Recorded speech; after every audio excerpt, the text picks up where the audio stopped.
The Teeny Tiny Woman by Paul Galdone. A ghost story. Once upon a time, there was a teeny tiny woman who lived in a teeny tiny house in a teeny tiny village.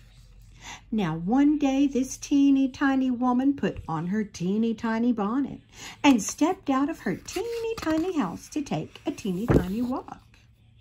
And when the teeny tiny woman had gone a teeny tiny way, she came to a teeny tiny gate.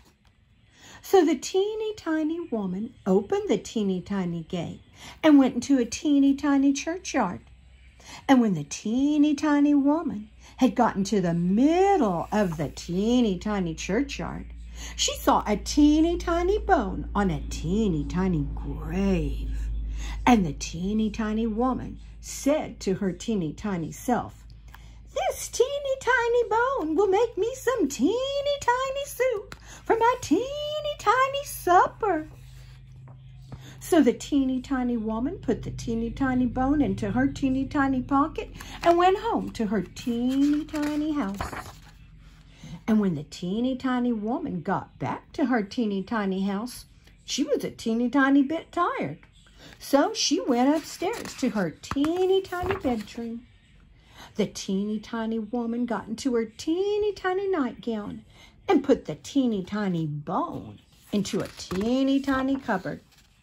And then the teeny tiny woman climbed into her teeny tiny bed and went to sleep. When the teeny tiny woman had been asleep for a teeny tiny time, she was awakened by a teeny tiny voice from the teeny tiny cupboard. The voice said, "Give me my bone." The teeny tiny woman was a teeny tiny bit frightened, so she hid her teeny tiny head under the teeny tiny covers and went to sleep again. When the teeny tiny woman had been asleep again for a teeny tiny time, the teeny tiny voice from the teeny tiny cupboard said again, a teeny tiny bit louder, "Give me my bone." This made the teeny tiny woman a teeny tiny bit more frightened. So she hid her teeny tiny head a teeny tiny bit further under the teeny tiny covers. When the teeny tiny woman had been asleep again for a teeny tiny time, the teeny tiny voice from the teeny tiny cupboard said again, a teeny tiny bit louder, "Give me my bone."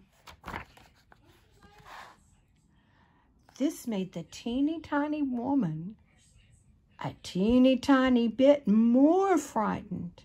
So she stuck her teeny tiny head out of the teeny tiny covers and said in her biggest teeny tiny voice, "Take it!"